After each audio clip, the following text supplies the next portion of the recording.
বিগত কিছুদিন ধৰি দেৰগাঁৱত সঘনাই সংঘটিত হৈ আহিছে হত্যা আৰু আত্মহত্যাৰ ঘটনা।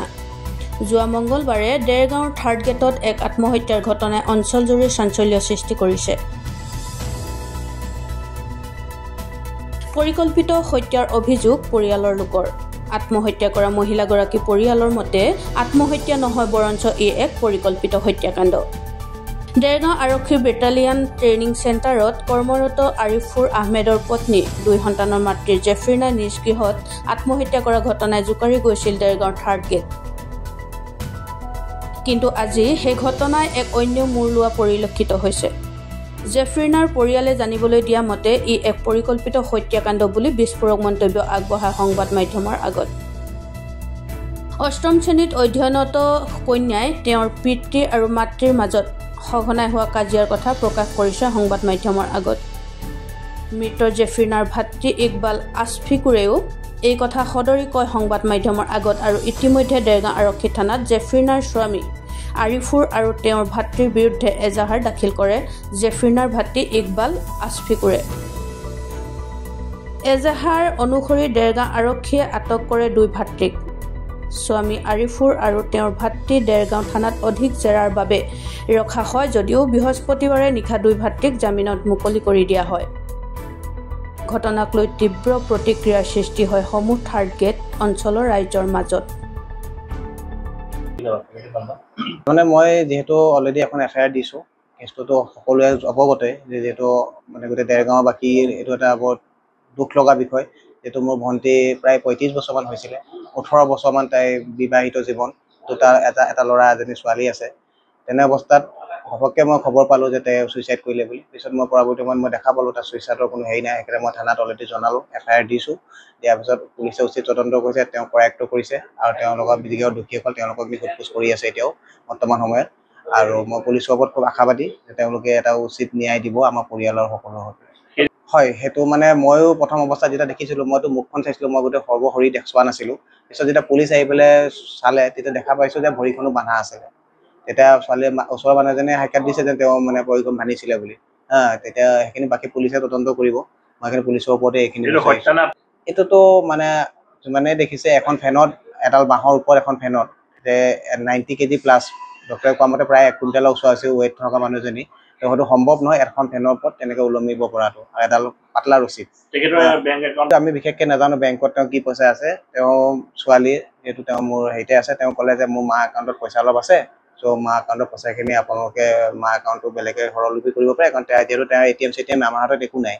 আপুনি পাৰিলে মামা আপুনি একাউণ্টটো এবাৰ বন্ধ কৰি দিয়ক বেংকত গৈ। বেংকলৈ আমি যোৱাত বেংকত দেখা পালোঁ যে তেওঁৰ একাউণ্টত মাত্ৰ 200 টকা আছে। মানে 18 তাৰিখে তেওঁ 19 তাৰিখে হেৰি হৈছে, 18 তাৰিখে গোটেই পইচাখিনি তেওঁ তাৰপৰা ট্ৰেন্সফাৰ কৰি UPI কৰি উলিয়াই আৰু ট্ৰেন্সফাৰ কৰি পেলাই শেষ কৰি পেলাই 200 টকা থৈ দিছে।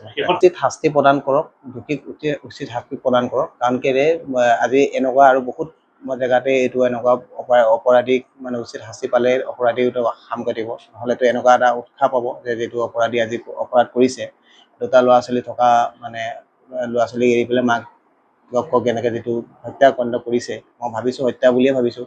পুলিচে তাৰ উচিত হেৰি কৰিব, জনাব আমাক। পোষ্টমৰ্টম ৰিপৰ্টো আমাৰ ওচৰত বৰ্তমান হাতত নাই, আহিলে আমি গোটেই পৰৱৰ্তী সময়ত গোটেইখিনি বস্তু গম পাম। তেতিয়া মানে উচিত শাস্তি প্ৰদান কৰক। আৰু অনুমান মানে এতিয়া বিশেষকৈ আমিতো বিশেষ একো নাজানো, কাৰণ যে ছোৱালীজনী বিয়া হৈ গৈছে, পিছৰ মানে অলৰেডি তেওঁ মোৰ ভাগিন মানে মোৰ ভণ্টি ছোৱালী, তেখেতে অলপ কোৱা মতে পাপাই বহুত ৰাতি দেৰিলৈকে মোবাইলত কথা পাতি থাকে, মেছেজ চব মোবাইলত ডিলিট কৰি দিয়ে, পাছৱৰ্ড দিয়ে আৰু আমাৰো মোবাইলটো মানে কেপচাৰ কৰি ৰাখে। এনেকুৱা মানে কিছু ক্ষেত্ৰত পাইছোঁ। আৰু আজি অলপ দিনৰ আগত যিটো মই 1.5 মাহমান আগত যিটো কথা কৈছোঁ, তাতো এনেকৈ ছোৱালী এজনী গাড়ীত থকা ফটো পাইছোঁ। সেইখিনিয়ে গম পাওঁ, বাকী এতিয়া পুলিচে এইখিনি উচিত তদন্ত কৰিব বুলি মই আজি গম পোৱা মতে এই ভাগিনে কোৱা মতে যে তেখেতক বহুত অত্যাচাৰ কৰে, মাৰধৰ কৰে, বুট জোতা পিন্ধি গোৰ মাৰিছে বুলি কৈছে, দা লৈ খেদিছে বুলি কৈছে, ঠাণ্ডা কালি বাহিৰত উলিয়াই থৈছে বুলি কৈছে। এইখিনি কথা তাই আজি কৈছে, কাৰণ আগতে মই কৈছোঁ তুমিতো আগতে মোক কথাখিনি জনাব লাগিছিলে, বোলে মায়ে ক'ব নিদিয়ে। তাৰমানে মোৰ ভণ্টি নিজে বিয়া হোৱাৰ কাৰণে এইখিনি কথা মানে ভণ্টিয়ে ক'বলৈ মানে আমাক বেয়া পাইছে, যাৰ কাৰণে তেওঁ মানে নক'লে। এতিয়া মৃত্যুৰ পিছত কথাখিনি আমি গম পাইছোঁ।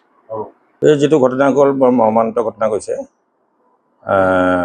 যিটো ছুইচাইড বুলি ওলাইছে, আমাৰ ডাউট আছে যিহেতু ছুইচাইড নে মানে মাৰ্ডাৰ।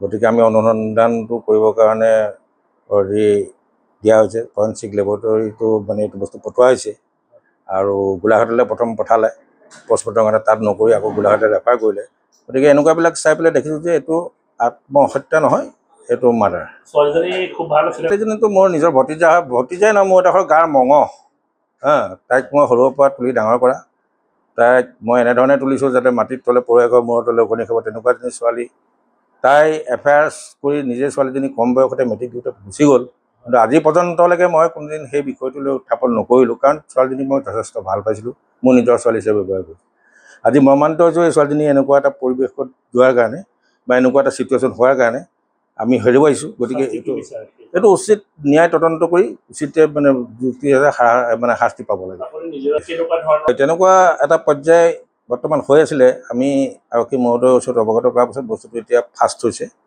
আৰু যিকেইজন সদস্য আমি এফআইআৰ দিয়া হৈছে সেই গোটেইকেইজন এৰেষ্ট হোৱা নাছিলে যিকেইদিনত আজি গম পাইছোঁ যে তেওঁলোকক গোটেইখনকে ধৰি নিছে গতিকে মই আশা কৰোঁ যে উচিত তদন্ত হৈ ইয়াৰ উচিত বিচাৰ আমি পাম গোলাঘাটৰ পৰা পল্লৱিকা বৰুৱাৰ ৰিপৰ্ট সময় অসম।